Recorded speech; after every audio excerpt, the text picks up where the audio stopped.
Normally, when I talk about Billy Woods, it's a chance for me to flex and show off some of my fancy pants academic expertise on something called intertext. You know, that's the term that Julia Kristeva came up with to talk about things in a text that refer to something outside. And with Billy Woods, you know, he's always offering up my opportunity to talk about some great post colonial thinkers, historical references, literary allusions from all over the world.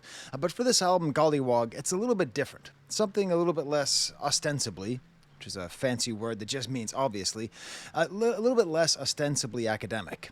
Instead, I'm going to have to dip into a different area of expertise which you might not know about me. I know a lot about horror movies.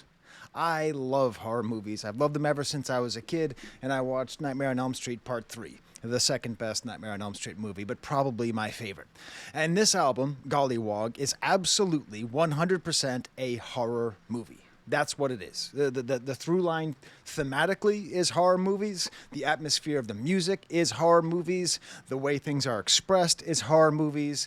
The cover is horror movies. Everything about it is a horror movie called Gollywog. Now, there's obviously tons of references to Stephen King's work, other 80s and 90s horror classics throughout. It actually sort of starts off as this kind of horror story and then morphs into maybe a little bit more of a kind of gothic ghost story in the style of Toni Morrison's Beloved, which is probably the most referenced work in this entire album. And also, for some reason, there's a lot of MF Doom references. And for that, I don't know, check out Def Goldblum or That Dope Shift or maybe Open Mike Eagle will talk about this album at some point. I'm not a MF Doom expert, so I'm just going to basically consider him to be an artistic ghost in an album that is riddled with ghosts. But it is an album that is calculated to drive you mad. It's trying to make you uneasy, and it succeeds.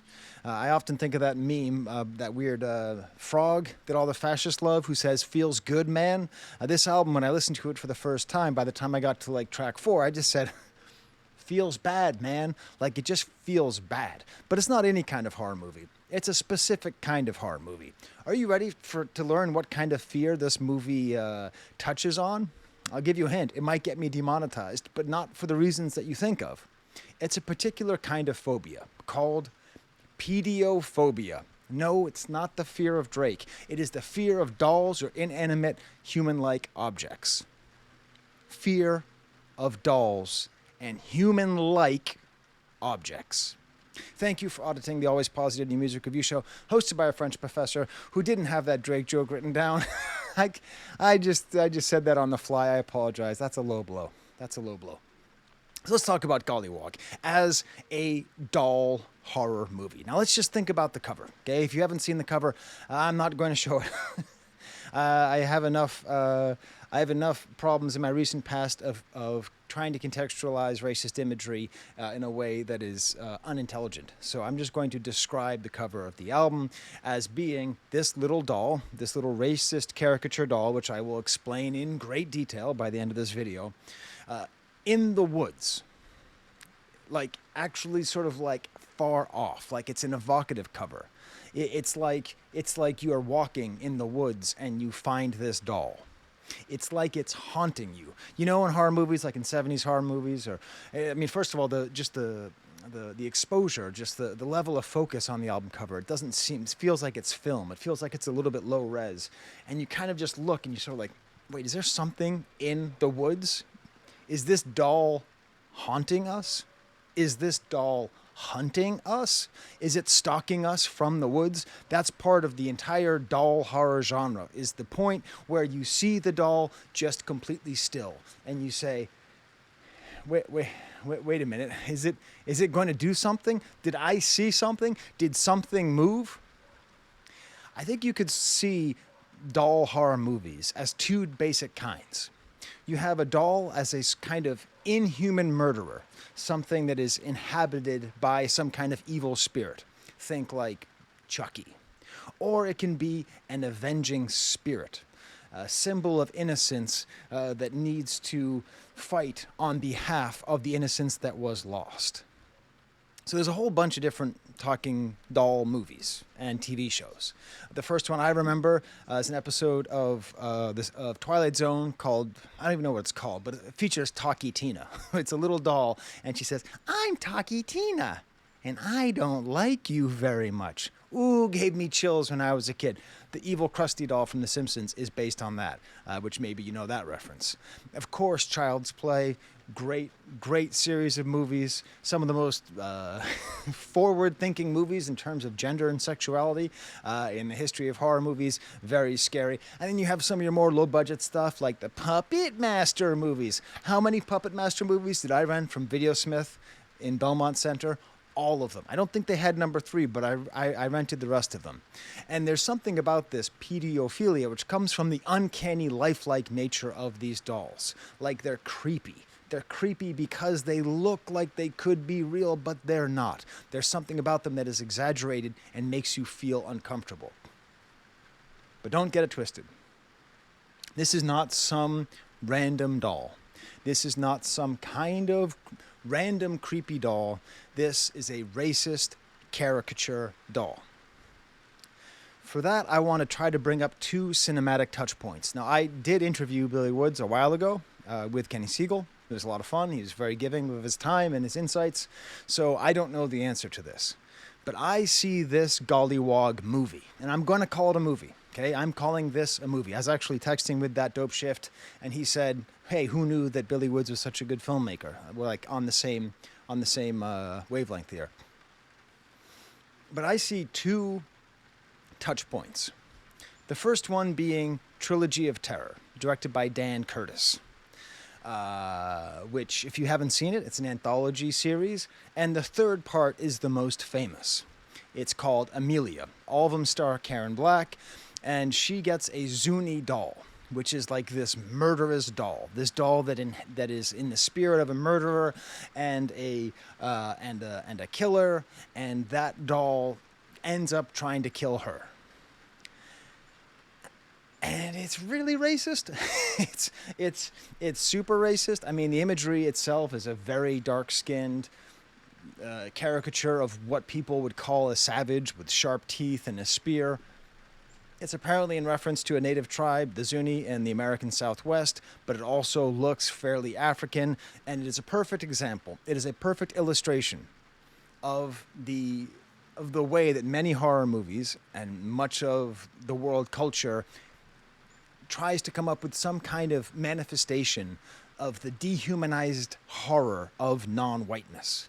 That's what the Zuni doll is. It is this horrible, actually contagious, if you watch the entire short film, this kind of contagious, dehumanized representation of otherness that is dangerous and will probably start killing white women just about any second. And I think the Gollywog is that. I think the Gollywog is this representation, obviously criticizing this kind of representation, but because it was a doll, because it was a figure that was created by a white person, that was a form of caricature, or at least exaggeration, or racist exaggeration and caricature imagery, popular in the American South in the late 19th and early 20th century. Like, it's showing that this doll, this Gollywog doll, that is the star of the entire album, is kind of like that avenging hero who is going to attack civilization. But then there's another reference, and I think this is actually more important. Have you ever seen Tales from the Hood? It is a great movie. Another horror anthology. This one directed by Rusty Cundiff. Cundiff? I don't know. Cundiff. Very underrated director. He also did Fear of a Black Hat, which I rewatched last month. It's good. It came out the same time as CB4, and it's not as good as CB4, but it's a very good movie. If you've never seen Tales from the Hood, it's essentially a hood movie mixed with a horror anthology. I'm going to give you some homework during this video. The first one is to watch Axiom Amnesia's video on Tales from the Hood. Okay? It's like an hour and a half. They are very good media critics and movie critics, and they approach this entire section of this movie with clarity and insight and entertainingness. I didn't know Axiom Amnesia before I did research for this video, and put it this way, I subscribed and I joined the channel as a member because they are just that good. So in this little story here, we have a David Duke-like character, which is to say a racist white politician who is surprisingly successful and powerful. He buys a plantation, a former plantation home, where a lot of enslaved people were murdered. And he gets haunted. He gets haunted by dolls that were made by one of the enslaved people who lived there. And he sort of loses his mind fighting against these little dolls. And he even says things on the nose as, there will be no affirmative action, there will be no reparations. It actually all ties into an Axiom Amnesia will tell you this. It's actually intentionally based on an old Jesse Helms commercial talking about the evils of affirmative action. This thing's been going on for a long time, everybody. It's been going on for a long time. He literally uses an American flag. He literally wraps himself in an American flag, hoping it will protect himself from the consequences of the actions of himself and of his ancestors before he gets... Well, you'll have to watch. You have to see what all the little dolls do to this little David Duke character. You know, he sits there and he yells at a painting of the woman who enchanted the dolls and calls her a voodoo B word, part of the fear of any non-white religious traditions. And that's what I think this whole thing is. I think that is all of this all together. I think that the Gollywog is simultaneously an intentional recontextualization or pointing out of a kind of caricature and fear of blackness that exists, and it is a kind of avenging hero of blackness hiding in the woods, going out to kill racist politicians. Okay? You get sort of how that works? It's like it's a double doll. But let's not get lost here. He called the damn thing Gollywog. He called it... What is Gollywog? What is Gollywog? What is it? Well, I'll tell you. Florence Kate Upton. Not the Kate Upton with, Justin Verlander's wife. Not her. Florence Kate Upton, who's from Flushing, Queens, actually. So there you go. From Queensbridge represent. Who wrote these children's stories. And she wrote them about the dolls that she had as a kid. So she had a little doll in blackface from when she was a kid, which makes sense because, she was a kid in the late 19th century. And the term Gollywog is a clumsy portmanteau of golly and pollywog. And it was all based on her childhood memory. And if you actually look at the stories and read them, it's interesting because it starts off with her referring to Gollywog as, quote, a horrid sight, the blackest gnome. But by the end of a description, they discover that this character is actually a kind face. And if you go on gollywog.co.uk, not my homework, you do not have to go to that site. They are very invested in rehabilitating the image of Gollywog and trying to say that it's not racist, actually, because, quote, the Gollywog is a mischievous, headstrong, gallant, lovable hero who initiates every adventure. So, So it's good, actually, is what they're saying. Not what I'm saying. That's what they're saying. Very similar to the arguments that were being had about the representations on American products like Aunt Jemima and Uncle Ben, saying that it's positive representation even if it's based on stereotypes. Obviously, this is not true. Obviously, it cannot be good because it's based on racist imagery, racist intentionally dehumanizing. I have to keep saying it because that's the point. That's the problem. Don't go, what's the problem? He's a nice guy. It's because he's not humanized. Now, Gollywog itself was not that popular in America. Created by an American, very big in England. And not copywritten. And this is where things get interesting. Someone else named Enid Blyton wrote a series of stories called Noddy. And in that, Noddy, and in that there was another Pollywog character. Now Florence Kate Upton, not that one from Sports Illustrated, the different Kate Upton, Florence Kate Upton, didn't protect her creation. So people liked this character, and then they could characterize it however they wanted. So it became popular on a brand of jams in England. And then we had this character in Noddy who was a villain, who was cowardly. So now we had the dehumanizing image paired with a sort of dehumanizing villainous characteristic trait. And that's what Pollywog became. To the point where in England, if you call somebody a W-O-G, right? If you spell that word out, the last syllable of the word Gollywog, that's an actual slur for anybody with dark skin. Like that's an actual slur. So it's a complicated history because Americans, we don't really know about Gollywog. And let's be honest, Americans aren't really too hip to minstrelsy. We don't really know about the weird long history. Like we're sort of aware there was like a Disney movie that was maybe not okay. And what were the names of the crows? What was the name of the crow in Dumbo? It wasn't actually Jim Crow, was it? It was. You know, like we're sort of aware of it, but not really. And I think this album is partly trying to force us to confront this racist past and the way that it still impacts the dehumanizing nature that is still happening now. I will say this, though. So I was doing research. I was on my computer, and I have a 2-year-old. So I was doing research on Gollywog. On Gollywog. And my 2-year-old looks up and goes, "Hey, look at the silly guy." It's like, God damn it. God damn it. I mean, she doesn't know. She doesn't know what race is. She doesn't know what racism is. She lives a blissful life. And she just sees a funny little character and says, look at this silly little guy. And that's part of the danger and the fascination with these kinds of images because they are very popular outside of the United States, outside of the context of post-slavery America. These post-slavery images that are designed to dehumanize and ultimately destroy Black Americans are just sort of images. Cute little guys.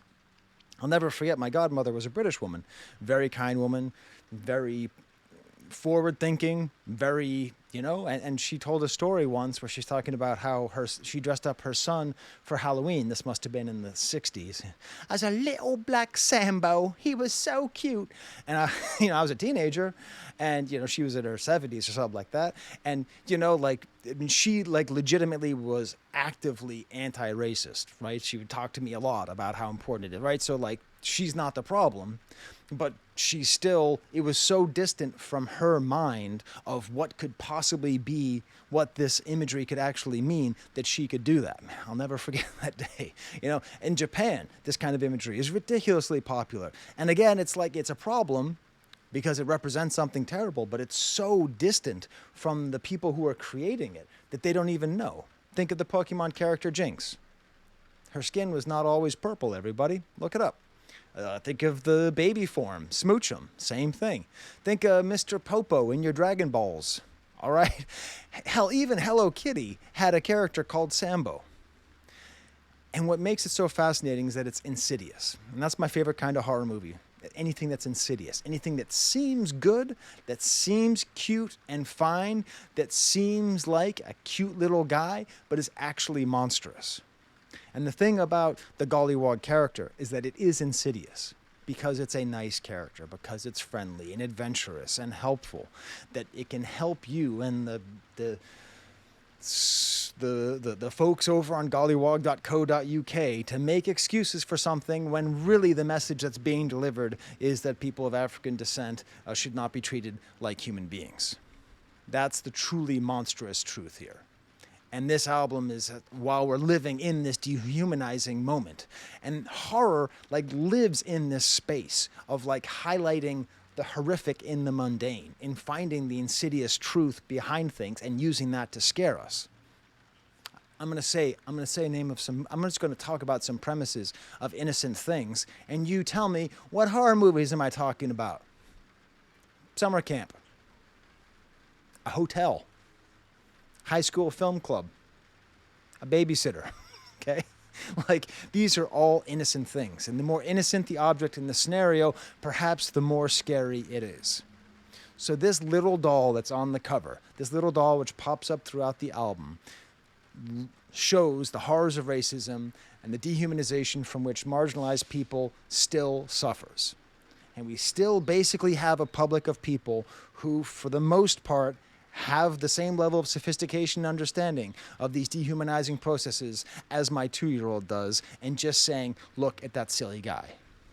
Just for fun, by the way, sometimes when I listen to albums, I also watch movies at the same time. And I was watching a movie called Hex, which is a horror movie. And it's just worth talking about the value of horror movies, because you can learn a lot about what matters in a society by what they consider to be horrific. Hex is a movie about skydivers, about white, affluent Californian skydivers. Anyways, it's, that's the problem. Like, oh my God, what if my skydive doesn't go well? So this album is that horror movie that's about simultaneously a monstrous little doll and an avenging hero little doll. It's also science fiction. I'm not an expert on science fiction, despite the fact I'm a nerd. I'm not. There's a lot of Ray Bradbury in this album. There's a lot of time travel in this album. A lot of multiple timelines. So I would say you could also. Please do. Someone out there who's a Ray Bradbury expert, tell me. I want to see a video about Ray Bradbury and Gollywog, and I want to see a video about MF Doom and Gollywog. Okay, make it happen, because I don't know enough.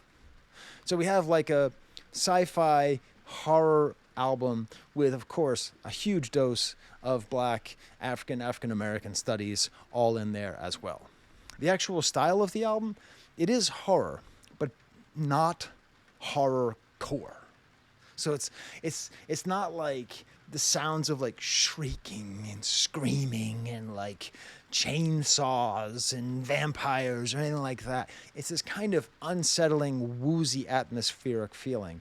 And when you look at the liner notes of who all the producers are, this is a murderer's row of great indie rap producers. This probably actually reminds me more of a Jay-Z album, like a golden era Jay-Z album. Like volume 3 or something, like where it's just like how many great producers are on here. Even though it's this really deep, complicated, unsettling album, it is a really enjoyable album. I think out of all the producers, surprisingly, I think Steel Tipped Dove comes out, maybe the star of this album. Maybe that could be just because when I was interviewing Woods, he talked a lot about how important Steel Tipped Dove was to his artistic process, because he like has a studio and he's basically just like available when Woods has the spark of inspiration, and like they just clearly have a great working relationship together. So let's get to the album, huh? Let's get to it. Let's get started. If you like this video, you can smash the like bucket, subscribe. AVAA stands for awesome video as always. So let's talk about the opening track, Jump Scare. Already horror movie, that's the theme, produced by Steel Tipped Dove. I think it's important Steel Tipped Dove is the first producer on here, and it starts off with the sound of a projector after the film stock runs out. This is a horror movie trope of people like watching Friday the 13th Part 4, the one with little Corey Feldman in it, probably the best Nightmare on Elm Street. Friday the 13th. They watch like stag films, and there's like a whole scene where you see, and at the end, when a movie ends on a reel, go it makes that kind of sound. It's often used to create some kind of sense of gloaming or fear, and that's what this does. This uneasy sound, and a little childish melody plays, almost like a little child box, because that's the whole thing. Gollywog is a children's toy for a children's story. All of this is supposed to be cute. The innocence of childhood being polluted by these terrible imagery. And the first verse, Ragdoll playing dead. A ragdoll is dead, but Ragdoll is playing dead because this album is about Gollywog, the avenging hero of the story. Rabid dog in the yard, the car won't start, it's bees in your head. All this horror imagery of a doll pretending to be dead when it's not. Rabid dog. First Stephen King reference, Cujo. Okay? First Stephen King reference. Car won't start, it's bees in your head, daddy long legs stride you home like Cecil Rhodes. The founder of De Beers, a diamond company which has caused untold human misery. Death poems folded in my breast pocket in my bedclothes. This little interstitial part, I can't find what it is, but I can tell it is a anthropological documentary made in French, because you hear the kind of voice of God style narration talking about presumably some tribe, presumably in some French controlled part of Africa. And then there's like a horror sound beat switch that comes halfway through, with this like unsettling siren sound in the second verse. And then the last verse, we have this lyric, I just said the English. The English language. The English language is violence. True. It is. The way that English language is used is often violent. It's often a language of erasure. It's a language of domination. It's a language of global hegemony. Why aren't you bilingual? Because English language is violence. I hot-wired it. I got a hold of the master's tools and got dialed in. The dream of being able to use the tools of your oppressor to attack your oppressor, well, that's what it is with English language. History is a snare, struggling, rope evermore taut. On my deathbed, chuckling about all that time I bought. Amazing. And talk about it being an Afrofuturist, accurate legend. I'm sorry, I'm like sweating and cold at the same time. It's very humid. You can hear the rain maybe. It's good atmosphere. And then it ends with a quote from Florence Kate Upton, who is talking about Gollywog, the first appearance. Horrid sight, blackest gnome. That's the way this character is referred to. It leads directly into the next song, Star 8-7. This is, of course, by Conductor Williams. Conductor, and this is the thing. Conductor Williams is famous and sometimes criticized, I think wrongly, for using the warbled technique too much, for doing too much kind of like woozy sounds and slowing things down a bit. I think it works on this project. I think it works here better than anywhere else because it makes you feel sick. And there's all these phone calls for reasons which I will explain in a second. And there's all these high-pitched strings, which reminds you of, like, I don't know, Bernard Herrmann doing scores for Alfred Hitchcock.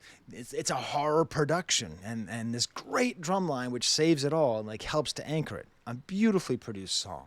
So much phone stuff. Now, Star 8-7 used to be, back in my day, there'd be a thing where you could, like, if you did Star 6-9, nice. If you did Star 6-9, you could call back the number that just called you. If you did Star 8-7, it would help you to, like, to figure out who anonymous callers actually were.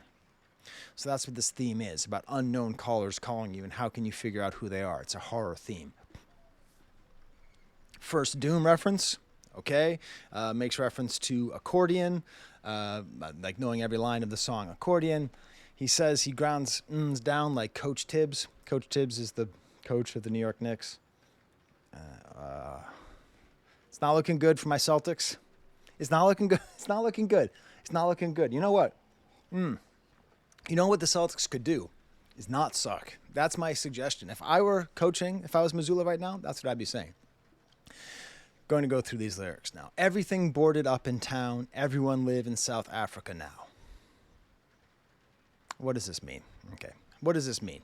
How did he know? Okay, what does it mean? Everyone live in South Africa now. Maybe he means South Africa historically. If you don't know, apartheid, depending on how you pronounce it, was literal separation between blacks and whites in the country of South Africa, in which the minority whites controlled the majority black inhabitants. They used internal passports, very low wages. You could not possibly get promoted. It was absolutely unjust. It was one of the most unjust governments in the world.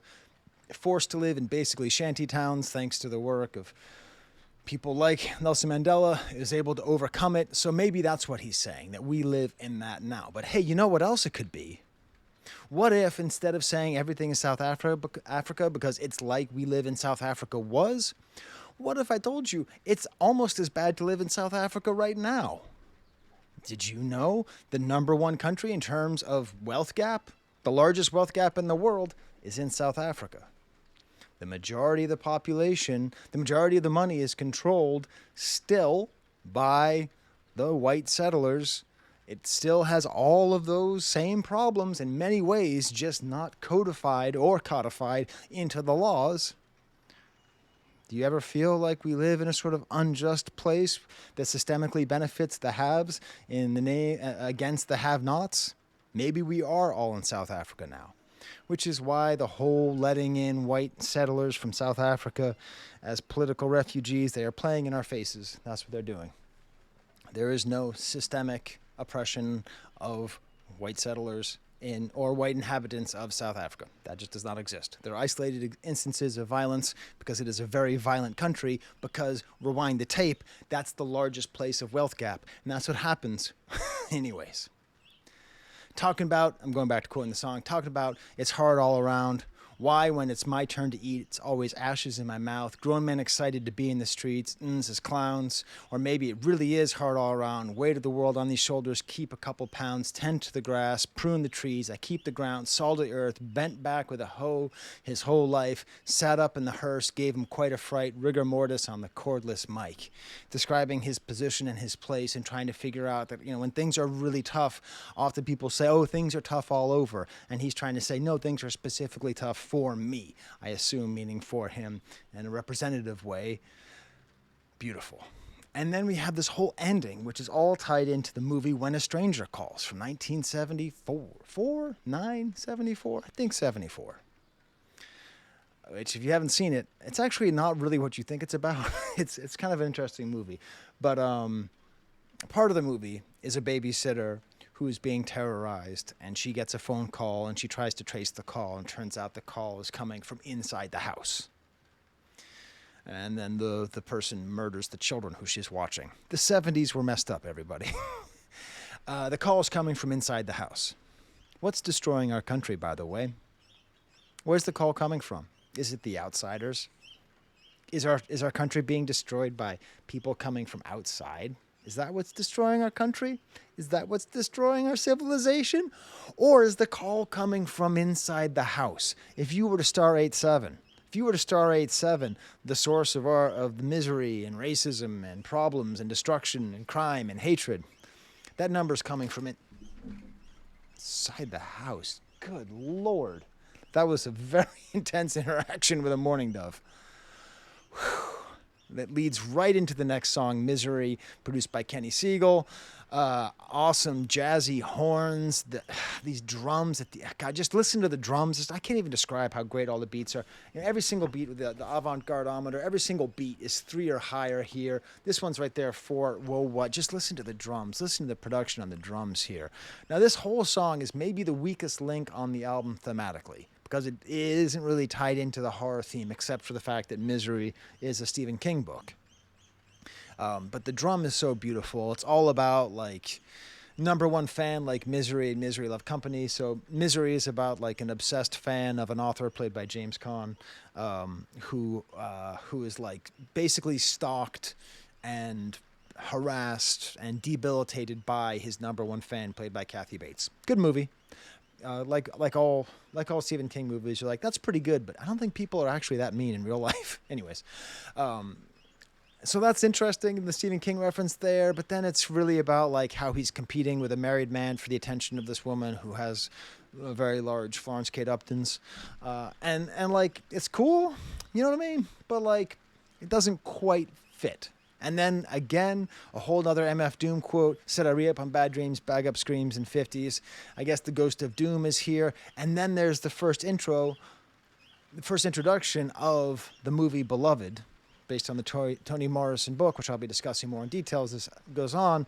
That's the one I have to have. So, like, it's the least thematically linked in terms of it being a horror movie, but actual specific references, we have MF Doom, Stephen King, and Beloved, which are the 3 main references. So I guess it fits. But then we're leading up to Black Exmus, produced by Sadhu Gold. Again, just how unbelievably good are the beats on this album. They are so good. Just this closing hi-hat sound is so good. The drums are, like, kind of doubled, and there's, like, some harpsichord, and every once in a while there's just some bongos. And then my favorite thing in the world is when you have the double snare hit, like that kind of thing. Just such amazing atmosphere. And then we have, ladies and gentlemen, we have a new number 1 slot in featurings. When Bruiser Wolf's name is on the album, you got to cut right forward to that, because he is always coming with a great verse. Beautiful, amazing opening verse. Just filling the atmosphere, the production of his voice and the echoing and the doubling effect on it. I was raised improperly in poverty, malnourished, food a commodity, bare feet, missing teeth, raggedy clothes. You think they trying to trick or treat. Scared to fall asleep, they want you to rest in peace in the morgue. Gamblers, scammers, grandmas in pajamas, and home in the slammer, try to get a hold of the hammer. Anyways, describing it after living it is sickening. He's sort of describing his life, and he's describing his life growing up, and it's in a kind of horror-like context. It's in a horrific, terrible way that he's imagining it and that he's describing it. Even the idea of it being like Trick or Treat. Also, not for nothing, Black Christmas is a horror movie from 1974, directed by someone named Bob Clark, who would go on to direct a movie called Christmas Story, starring Drake's producer's mom. That's right.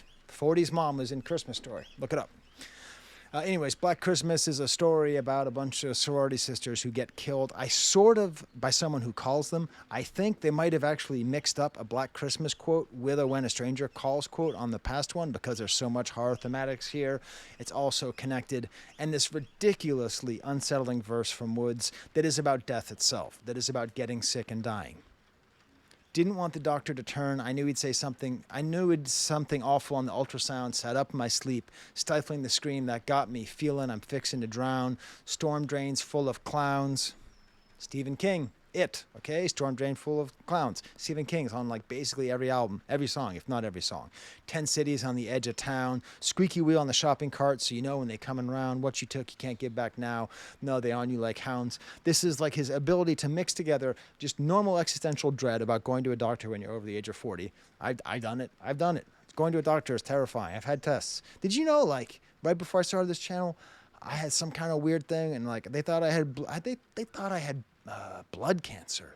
Fuck, man, tough. I seriously, like, I went to an oncology center and everything. Turns out it wasn't that. It's scary, you know, so you kind of have that feeling like the hounds are on you, but then it gets mixed in with this societal feeling as well, the sort of the tent cities and the shopping cart, like moving around in a tent city. And then the outro has this bathtub and piano sounds that just, so it's like piano sounds and sounds like someone may be drowning in a bathtub. It's unclear what it is, but there's so much horror feeling in this album. It is just absolutely everywhere on this thing. Then we get to the song Waterproof Mascara, produced by Preservation. Hey, Preservation, what did I do to you? Huh? What did I do to you? What did I do to you?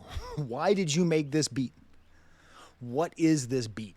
This theremin sound, which is tied into science fiction and horror movies of the 50s, and the sample of women, this is a woman crying in a very sad, desperate, and real way. This is not facsimile of crying. This is like they went to a funeral parlor and recorded a mom who lost their kid and just had like a thing just recording it. There's the bass thumping every once in a while. This is like We Cry Together levels of like, I can't listen to the song because this beat is, and called Waterproof Mascara, you know, implying that because they're crying, if it's waterproof, then your mascara won't run. Watched my mother cry from the top of the stairs, scared when it came through the walls. I covered my ears, half hoping you know who would die. Then he did. Surprise. Careful what you wish for. You might get that ish. Mom showed us where she kept the passports hid. The king's dead and your uncles are not our friends. How many times I got to tell you, kids? It's us in this room. That's it. Depicting, I assume, a scene in his life where, you know, having had a father who was fairly high up in the revolutionary government of Zimbabwe, I assume this might be something that either happened or could have happened, of having to leave a situation very quickly in a very politically volatile state. How many times have I told you it's just us in this room? That's it. That sense of isolation and fear that the only person you have is your family. Some snare drums on here, and then this chorus, don't trust anyone, because it's kind of his light. He's sort of having a fun time. Woods is having a fun time, you know? Don't trust anyone. It's kind of like a fun thing to say, like, don't trust anyone, this whole album. And this is the lightest tone in the entire album. And then he don't trust anyone. Sometimes it's all you can do to not do it, like Sylvia Plath. Sylvia Plath, great poet, turned on all the gas in her stove and stuck her head in there so that she could exchange her existence for nothingness. You know what I'm saying? My house full of gas, my kids cry, then laugh right after psychopaths. So he's talking about like killing himself and maybe his whole family. Hey, don't trust anyone. The levels of fear and horror in here. I watched the slave cry for his master, waiting for him to break kayfabe, but the poor bastard just sat there, supper untouched. You can't make this shit up, but you're welcome to try. I ain't go, but N's told me it wasn't a dry eye. You can't make this shit up, but you're welcome to try. That, like, the reality of the horrors of slavery, the horrors of post-slavery, all these horrors are all so real that you couldn't make it up, but you're willing to try. Then we have the Goldilocks verse. Hey, did you know Goldilocks sometimes gets killed in the story of Goldilocks? Next song is called Counterclockwise, produced by Alchemist. You know, it's a good album when Alchemist has like the 7th best beat on the album, and it's a great beat. This bass and wah-wah guitar, kind of like languid guitar, someone kind of speaking here, and then this great sung sample, the fool I have been, living off the stilted dreams. Here we start to have some of the sci-fi stuff. It's from a movie called Primer, thanks to Genius. Someone on Genius figured this out. The film explores themes of time travel, identity dissociation, and general mental instability. Okay, that's what this time travel is. It's like we're going back to different timelines. We're going back to different times, but not making any meaningful growth or changes. Seems to have another kind of sex verse here, sort of from a post-coital standpoint. You mean coitus? Start my day, but the other place feel realer. Turn a phrase, just got a bit. I got power steering. The woods gave way to a clearing where I know they were waiting for my appearance with knives, ancient faceless, but I know who they are. Then it ends with a description of the torture of Abu Zubaydah, who was like the first real victim of American torture, because America tortures people. It does. It did. This used to be a pretty meaningful piece of news back in the beginning of the century. Used to elicit a lot more than, how about that? And they actually describe it. It's a horror movie, everybody. It's a horror movie. There's a reason that when America started torturing people, horror movies became like Saw and Hostel. There's a reason why, because we had to try to mediate that in ourselves. And okay, yeah, we also had Dark Knight, where, the don't start with the head, that was there too. But that's who we are as a people, and that's the horror. Corinthians, this crazy this opening verse over a synth bed, all produced by LP, who's just, really nailing it here. It's cool because you can always tell an LP beat. You really can. Scarecrow in a field, watching the spectacle. I assume this is a Jeepers Creepers reference. Jeepers Creepers is like probably the best queer horror movie. It's my favorite queer horror movie. I love that movie. It's still no dessert till you finish your vegetables. Circumspect, resurrect him in the vestibule off the building where they killed him. I'm truly living. Fuck what they telling you. Like right off the bat, he starts off with this verse. He's kind of showing off because the rest of the album, he's not really. He's communicating a lot, but he's not trying to do a lot of lyrical, miracle, multi-syllabic, etc. stuff. But here he just kind of starts right off with that.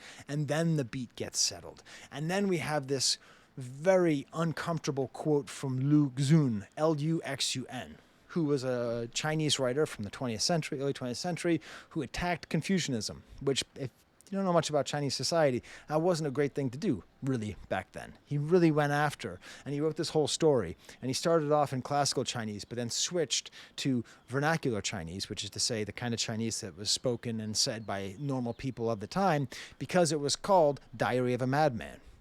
So your next piece of homework is to read Diary of a Madman. I'll include a link to it from www.marxists.org. I'm not asking you to be a Marxist, but they do have this whole text very well translated. It's called Diary of a Madman. It was called that by the writer after he got better. And so it has this kind of plausible deniability, but it's this amazing story about the ways that Confucianism and the way that people treat each other in this society leads to madness and thinking that everybody is a cannibal. In this little section that's quoted here, what they like, he watches a mom screaming at her child saying, I want to take a bite out of you. And then that causes him to just fantasize that everybody is a cannibal. And what he explains in the story is that they don't want to kill you. They want you to die so then they can eat you. What they like best, I'm quoting now, what they like best is for a man to take off his belt and hang himself from a beam. For then they can enjoy their heart's desire without being blamed. What does it mean? What does it all mean? What does it mean? It's clear. It's clear what it means. That's what the evil forces in our society want. They don't want to kill you. They want you to do that for them. They want to make you so miserable and scared and poor and desperate that you take yourself out so that they don't have to do it. And then they can say, they didn't do anything. It's not their fault. They didn't make society. Amazing. So that's what that quote is. I just went on why did this video take me so long to make? Because I had to read that whole thing. I'd never read Luxun. I'd never read that before, and now I've read it. Now it's in my head. This is the value of intertextuality. He's giving you the homework, by the way, not me.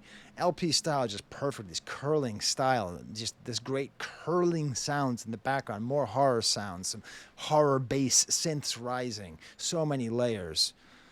Whew. Hungry eyes in the mirror like Corinthians, uncanny valley AI hit him with the hezi. Discursive madman, one thing to atoners, 12 billion over Gaza. Okay, so he also makes reference to to Carrie, which obviously is another Stephen King reference. Talking about the uncanny valley, Corinthians referencing like the way that you have a hard time seeing yourself in the mirror. Best believe them crackers won't make it to Mars, Mars, Mars, Mars. I don't know if this is a reference to Whitey on the Moon by Gil Scott-Heron. I think it is, because when I teach Whitey on the Moon by Gil Scott-Heron, I follow it up by showing a bunch of videos of Elon Musk and Jeff Bezos trying to go to Mars, like trying to show it's a very similar thing. Wonderful. Despot's guest appearance is great. There's a lot of great guest appearances on this album, but I'm not really going to talk about them, okay, except for Bruiser Wolf. And then it ends with the Diary of a Madman quote, "They are all cannibals." So was he a madman or was he right? Next song is called Kenny Siegel Fucking Rules. I'm sorry. It's called Pitchforks and Halos. But it's barely a song. It's just one verse. And these angry buzzing sounds, more horror sounds, almost like sounds of the summer, but then it settles into these just ridiculously compressed synthesizer sounds. I got bees that just sound so great. And the metronome almost like falling out of rhythm, and these just siren whines in the back. And it opens up right with Dead Zone Daps at the merch table, vinyl signing. Another Stephen King book, Dead Zone, about someone who can see the future because of a brush with death that he has. And then there's a reference to Aimé Césaire, okay? This is not the same book. It's called A Tempest, but Aimé Césaire from Martinique, great thinker, one of the founders of the Negritude movement. In advance, Caliban on Caribbean Island, barefoot in the water, eyeing that horizon in a b-boy stance. Their time is over. Everything is timing. So in that story, a character who's usually seen as a servant to the white character is turned around to become the leader of the island in Aimé Césaire's version. So basically saying the time is over. It's maybe a more hopeful sentiment that the colonized will at some point have some source of power or some amount of institutional power.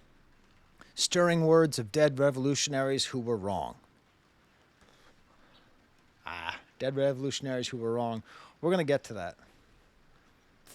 That's a tough one. Like who? Like, I mean, all dead revolutionaries were a little wrong. Dead revolutionaries were often right. All of these worlds are yours. Produced by Shabaka Hutchings and DJ Haram, featuring Elucid, or Elu Kid as I used to call him, opens up with this just like description of watching a drone strike at home, very unsettling, repeated sounds of people talking about drones. This all goes back to sort of the mundanity, the banality of evil that we're living in, where death and destruction and genocide is just basically watched. You know, we had the reference to Gaza, you know, the ongoing genocide in Gaza, by the Israeli government. You know, like that was offhandedly mentioned. This is offhandedly mentioning a drone strike. Who knows where it is? Maybe it's in Russia. Maybe it's in Gaza. Who really knows? But if you right now wanted to click off this video and watch a drone strike and a bunch of people dying, you could just do that. I wouldn't suggest it. It's bad for the soul, but you could do that. And the drums come in. They're almost just kind of like dub bass.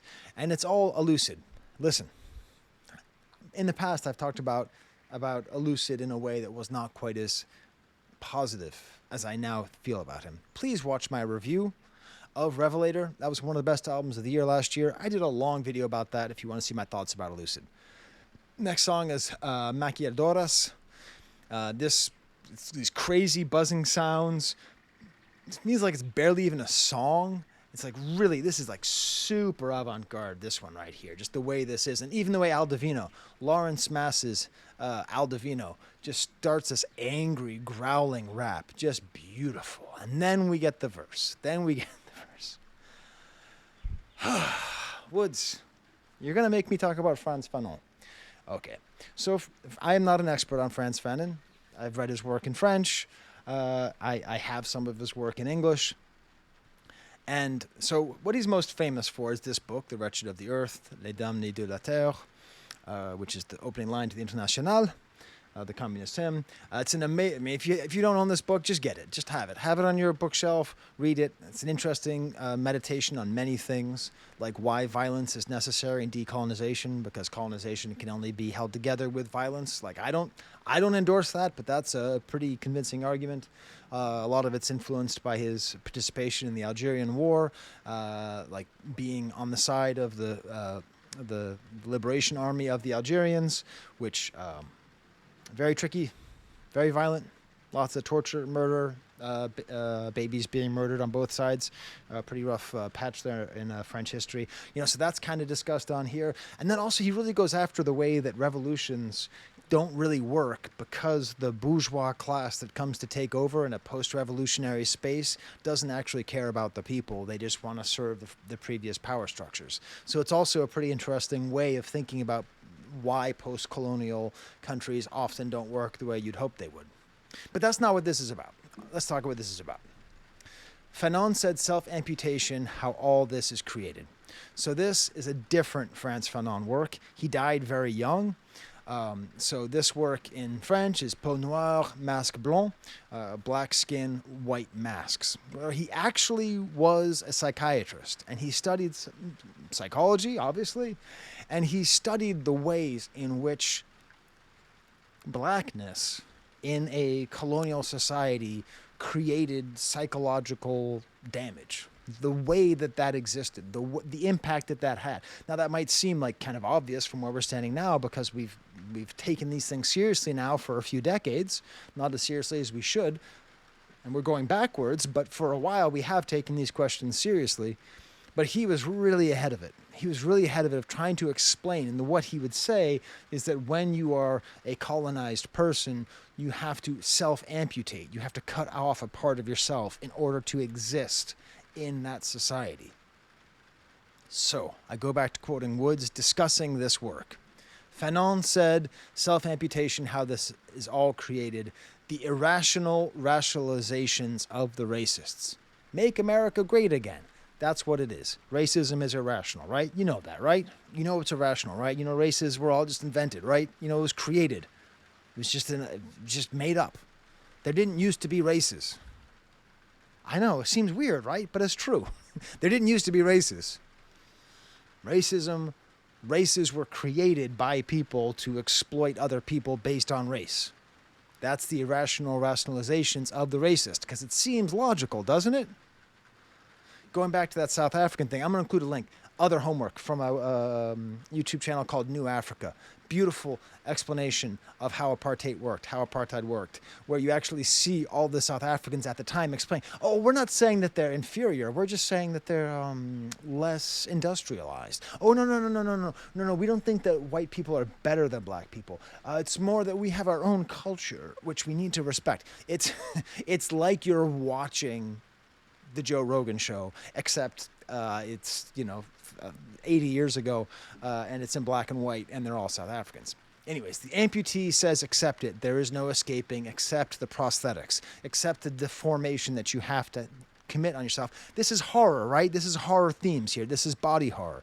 They give ill-fitted limbs as gifts and insist you can only live in the present, meaning never talk about the past, never talk about the way that the past has injured you, never talk about the pain that you have suffered, because you just have to live in the present, because for racists, history starts right now. You have to pull yourself up from the bootstraps, because you could theoretically have bootstraps right now, even if you were given no boots and no straps, and your father had no boots and no straps, and your grandfather had no boots and no straps, and your great-grandfather had no boots and no straps, and your great-great-grandfather was in chains. Doesn't matter. History starts now. Only live in the present. Fanon dreamed of death every night in the desert. When he was in Algeria, woke up in a hospital bed, because he did. He died in Maryland, okay? CIA handlers gently pressing, because he died in America trying to get cured of leukemia. Wishing he died out there in the sand, bayoneted. He had the wrong answer to the right fucking question. I think you'd say that's the story of the Algerian War. It was sort of the wrong answer to the right question. Amputation, how you survive. Can't get away if you don't leave something behind. Trapped a housefly in an upside-down pint glass and waited for it to die. It's still alive. This is the situation of many people in a post-colonial situation, is they are in a pint glass. You understand what a poet this guy is? You know, like whatever it is that human beings can communicate through poetry, however they can communicate lived experience or poetic observation or societal malaise or pain, it's all right here. Staring out of the compound eyes, 9 fingers can still tie a tie, keep extremities clear, the courthouse closed at 5. Some took it on the arm, caught in a trap. Some came out of their own accord, a piece already cut, neatly wrapped in butcher paper. Had to cut them off. I ain't had no option. The type to come back with the choppers chopping. You can still tie a tie. You can still function in this post-colonial situation, even if you are always deformed. It is worth mentioning that Fanon himself refused to be amputated. I could not find this in English, so I can only find it in French. Pourtant, de tout mon être, je refuse cette amputation. Nevertheless, with all my being, I refuse this amputation. I'll try to translate this on the fly. I feel a soul as deep as the world, truly a soul as profound as the most deep river. My chest has a power of infinite expansion. I am gifted, and one tells me to be humble and sick. Yesterday, in opening my eyes to the world, I saw the sky and started to be repulsed. I wanted to rise, but the silence cut me. Its wings paralyzed. I was irresponsible, in between nothingness and infinite. I started to cry. À cheval entre le néant et l'infini, je me mis à pleurer. Complicated to translate. I didn't do the best job, but you get the idea. That he was trying to resist, and then the world that's presented to him was so repulsive. And then we have Time Is on My Side, sung by a singer, the Rolling Stones song. I don't know. It's an interesting question. Is time? Let's hope that time is on the side. Now I'm going to see if I can pause this because I need to charge my computer because this is a long video, y'all. Phew. All right, that was really stressing me out because I was watching the battery go down and down and down. Also gave me a chance to grab my copy of It. Never read it. This is how far my daughter made. People are just the bullies are just so unreal in Stephen King books. I will say the only Stephen King book I read was The Shining. And The Shining was a very good depiction of my childhood. It really was. That's really how I felt most of my childhood, like the way that it was. So anyways, props to Stephen King for that. Doll Full of Pins. All right, so this is kind of building on the last song. This whole album is so well produced, so well conceived, right? We have this kind of saxophone beat and underwater bass and singing, I'm a doll full of pins. I think this is tied into the idea of dolls, like being voodoo dolls. And again, voodoo is just a religion. It's not evil, it's not magic, it is just a religion. It is just as valid or invalid as any other religion that any other human being has come up with. But for some reason, I can't put my finger on it, we treat it as though it's evil. I can't put my finger on why we treat the religion that is sourced and comes from Africa, why we treat that as being evil. I can't figure, there's no real answer, really. It must just be a coincidence. A whole verse about the doll. Gollywog is coming back, showing up. It feels like it's maybe from the Babadook because it comes up from a book. Or maybe it's like Tales from the Hood, where it's coming there to be there. Where it's coming there to attack. Gollywog showed up on the shelf, pop up like a kid's book. Got his wig split, Gollywog by the window like he having a look. This is how the horror movies work with dolls, the way they pop up and disappear. At night, its little feet retreat to my room, wedge debris between the door and the floor. At night, its tiny sharp teeth kill all the rats. Yeah, but you gotta pay that fee. Tried to play slick, miss me with the woe is me, just have the dough. This imagery, to me, it feels like it's that cross between the Zuni warrior and the avenging doll from Tales from the Hood. Just beautiful. Just beautiful. Just really well made. Then we get to Golgotha, produced by Messiah Music. I don't know why it's called Golgotha, place of the skull where Jesus was crucified. Tell me in the comments if you know why. Again, we have a Ray Bradbury quote to start. The last song, the opening lines were All Summer in a Day, which is a story, a Ray Bradbury story, thanks to Genius for that one, about like 1 hour of sun in 7 years. And that's what that was about. Here we have White Hair Turns Black. This is about something called a time safari. science fiction story in which like you could go traveling through time as though it was a safari. And it's always this idea of like, what would you do and would things be different? These great descending horns that land on this, such killer production on this album. Saw a line at the Bronx Zoo when I was 9. It stuck in my mind, feeling like the tiger on the Shrine's cover. So, you know, that was a Arm & Hammer album. The idea of like a tiger being encapsulated, being imprisoned, like having this spirit and having this desire to be outside, but seeing this majestic animal, this regal, powerful animal confined by an unjust system. Sorry, my computer's acting up now. Everything buffering, reality lag and jump. Sometimes I barely recognize the people I love. I run hot and fast like arterial blood. There's just so much in here. There's just so much in this song. There's so much in that idea of like reality buffering that's where he is. Like this is sort of like a song. There's almost like a dissociative quality to this album as well, where he's sort of like in and out and trying to figure out like where he even is. Where is he in space? The second verse has this kind of lower energy. It's a little bit slowed down. Opens up with what I believe is another Stephen King reference, Needful Things. Another pretty good one. And then a reference to Black Thanos, 5 snaps. Black Thanos finger snaps 5 gems on a 4-finger ring, right? Because he doesn't have 5 fingers because he is self-amputated. Remember from the last song? Or from 2 songs ago, Black Thanos had to self-amputate to be in a colonized place. And then there's a Georgian folktale. I don't quite get this. I don't know. Maybe it's because Kristaps Porzingis is a great basketball player who's certainly going to win 3 games in a row. It's totally going to happen. No doubt. No doubt.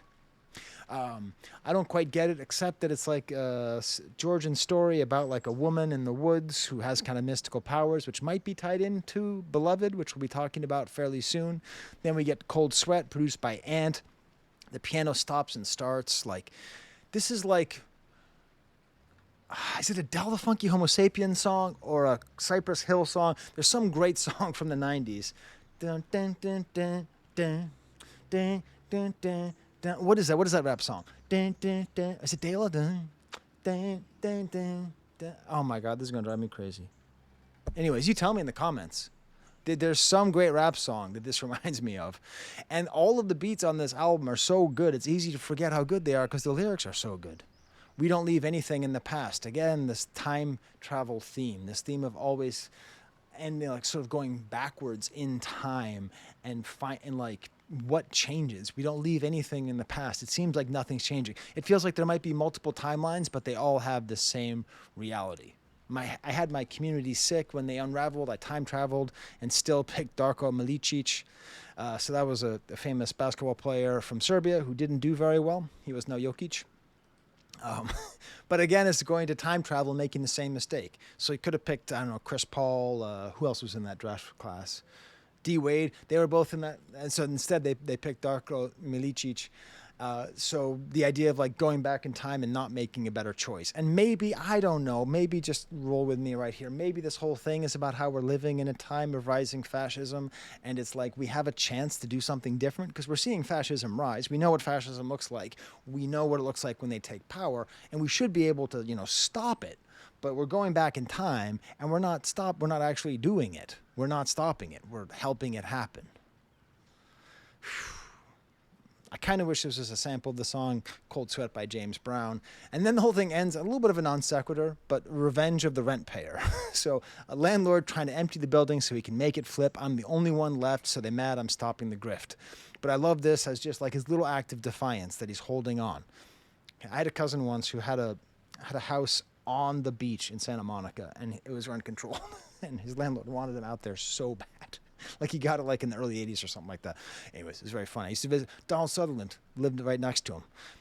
But it's like a power fantasy. It's like a power fantasy of like having this power over the landlord because you can't kick him out.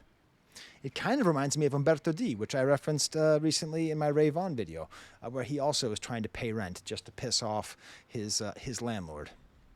At the end, there's kind of an unclear story of this haunting. Then we get to Black Zombie, maybe the highlight of the album. Could this be a reference to the Nas song, Black Zombie? I don't think so, but maybe it's possible. this amazingly layered song, again, steel-tipped dove. There's hard drums and strings and horns. At times it cuts out just to be bass and drums. And then we had this whole interview with Ugandan President Museveni. I just for fun, because I wasn't clear. I didn't know much about Museveni. I mean, I knew a little bit about Idi Amin, who was a brutal dictator in Uganda, but I didn't really know who followed him. I didn't really know. So I just typed up Museveni, good leader, question mark. This was asked in Reddit. This was an answer in Reddit. Amin butchered his people. Museveni jails his opposition. Think of that what you will. I think this might tie in a little bit to the Fanon question of post-colonial difficulties, of what kind of leaders can you have and how can you possibly succeed when the bourgeois class is just going to do what the bourgeois class always does, which is inevitably not that different from what the colonizers did.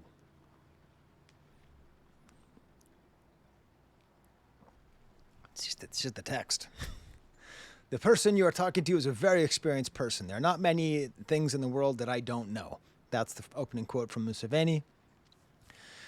It's interesting because the term black zombie is actually an oxymoron. Zombies are always black because zombies are Haitian. That's where zombies come from. Zombies are like a Haitian like folk tale. And it's actually about the post-slavery era, the fear that a Hungan can control you from beyond the dead to make you work on their plantation. Like that's what zombies were actually about. Ironically, like many other things in black culture across the world, it was stolen. In this case, it was stolen by George Romero with the actually fairly forward-looking and a social aspect in terms of integration and interracial relationships. It's a very forward-looking movie, Night of the Living Dead. That's what took zombies and made them into what they are now, like the Brains, the Walking Dead things. But zombies, the actual term, it has a meaning, it has a thing, right? Anyways. Like that's why the first zombie movie is called White Zombie, not the band White Zombie, starring Bela Lugosi, because like that was a rare thing back then. Anyways, we're right here with the failure of freed states in Fanon, starting right off, staggering post-colonial Africa zombie state, chase the people into the waves, watch every ship till they disappear, whether they make it to or a watery grave, who's to say? Right away, zombies start going all crazy, change their gait like Soze. Walking Dead, no way, brother. The uninterred hopped into Range Rover. Like this whole image, this terrible, encroaching fear of just like these states, like these bad actors in these post-colonial situations and these post-colonial countries just taking over and pushing people out and just committing all the same kinds of atrocities. Bitter harvest, whether House Atreides or Harkonnens, that oil gotta flow. And that's the reality. That's how the West feels. We don't actually care. We don't actually care who's in charge. We don't. Like in Sudan, apparently, my son was explaining this to me. Like in Sudan, like Britain controlled it. Like they controlled it, but they basically let Egypt figure out what to do. And as long as the oil kept flowing, they didn't really care. So that helped to plant a lot of the seeds that would lead to what's happening in Sudan right now. The genocide that's happening in Sudan right now. You know about that? Well, look it up. It's happening like right now. We do need more humanitarian aid. We do need to allow people to immigrate into our country from the Darfur region, which is the size of Spain and is undergoing a humanitarian crisis right now. Thousands and hundreds of thousands of people are being killed right now, and they need a place to go, and we're not doing anything. We're making sure that white South Africans who have enough money to move here can move here and feel more comfortable. Anyways, we don't actually care about who's in charge. We didn't care when Idi Amin was in charge in Uganda. We didn't care when Duvalier was in charge in Haiti. As long as the oil flows, we don't care if it's the Atreides or the Harkonnens. Universities empty, the troublemakers is drowned or driving Uber overseas. This is about the brain drain that exists in many countries that are going through post-colonial, why do I keep on saying situations? Post-colonial socio-political realities. They often end up leaving. The universities end up being empty because there's no place to live. There's no place to make a life. Pan-African money folder, Arab money, Jew money, keep the new money somewhere sunny. It can't get frozen. So make sure you keep the money in offshore accounts. It's not a conspiracy about any one particular ethnic group who is trying to keep it all away. That's not how it is. It's just always going to be the people, the haves, conspiring against the have-nots. Chinese funding, but keep everything in USD because we really know them. We really know them. Oh my God, Chinese funding. If you don't know, look up Belts and Roads. So much colonial activity is happening in Africa by China, but it's not really talked about because we don't really think about Africa unless we absolutely have to. Even then, no, we do have to. We just don't think about Africa. This little outro with like kind of like bees sounding reminds me of Candyman a little bit. And then just saying zombie, zombie over and over again. And then the album changes to be more about haunting, a little bit less about the killer doll and more about hauntings. With the track Make No Mistake, produced by Messiah Music, gauzy, sweet, dreamlike beat with these twinkling pianos, not quite horror, again, more of a ghost story. It's easy for you, but it's hard for me to forget the things we did because we had to eat. Thinking about regrets, thinking about remorse about things he had to do when he was poor, when he was in a state of need. I told a few lies in my time, but never once on the beat. He's talking about that he never lies on wax, he always tells the truth, and the difficulty. I hide everything in the rhymes, that's why I need it dark on stage. So this song feels like it's not really in that doll zone. And then there's a little quote from a TV show, from a commercial for a toy called Baby Secret, which your homework is to find the Baby Secret commercial, watch it, and sleep tonight. You won't be able to do it. Baby Secret likes to talk to you. I know secrets. Mommy doesn't like the blood in her neck. It's spooky as hell. Then we get to Born Alone, produced by Kenny Siegel. This is more existential horror. There's a lot of existential horror. There's a lot of stuff that's about like the horrors of international racism and post-colonial thinking and American racism. And then there's a lot of it that's just about the pain of existence itself. Kind of a conductor-style warbled beat, piano beat. I love the way Kenny Siegel extends samples just beautifully. All about dead men's shoes and how you wear them. Slipping on smooth, they're going to fit no problem. They always do. Like the shoes was made for your 2 feet, kicked out on the streets, no kicks, no limbs askew. I remember actually a friend of the family died and he had a really nice pair of shoes and my brother wore them and I was like, what the hell are you doing? He's like, they're good shoes. I guess you're right. You know, my dad died and he had a great hat collection. I still have my dad's Kangol. Now I can't pull off a Kangol. I need to be like 10 years younger or Samuel L. Jackson. I'm neither of those things. Yeah, and so this whole verse all about feet and like dead men's feet and the heritage of death and trauma and generational trauma. And it's all in here together. It's all tied around shoes. Like I could do a whole video just on this one song. Doctor, read the x-rays while you read the doctor's face. I rock a clean pair of socks every day just in case. Making sure that when he dies, he looks clean, he looks okay, because the whole story this whole story includes somebody dying just in their socks. Born alone, die alone, no matter who your man's is. Which is another MF Doom reference who's all over this album. Hey, come to my aid. Who are you? Who's going to make the MF Doom video about this album? Because it needs to be made. History never repeats itself. It do rhyme, though. Going back to time travel, going back to the repetition of time, history never repeats itself. It do rhyme, though. That's why I say, never call somebody a Nazi. There's only ever been one Nazi. Nazis are done. Fascism is forever. That's what you got to worry about. Stop pointing out Nazis. Start pointing out fascists. Start learning what fascists are. Next song's called Lead Paint Test. The closest thing to a posse cut on this album with Cavalier and Elucid, produced by Willie Green. Jazzy echoing horns. And it's all about like home, a sense of home. The last couple songs of this album go more towards that area.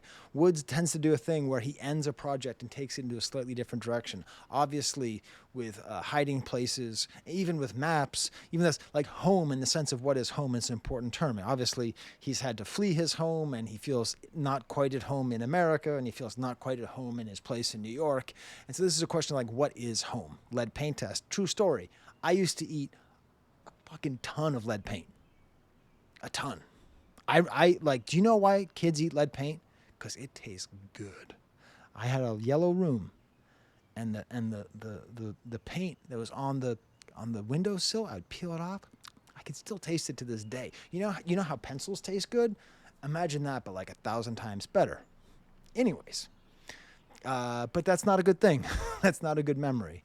And Elucid has an incredible verse about his home and its idiosyncrasies and about the 20-year cycle of a house and the pain of just growing up in poverty, and how the same way that like the negligence that my parents didn't watch me with is what led me to eat all that lead paint.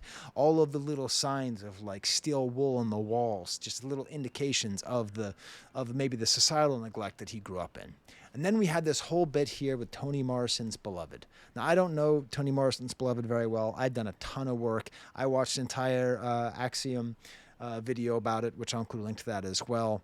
124, My Sweet Home. So the 124 address is the address that the character in Beloved moved to after slavery was over.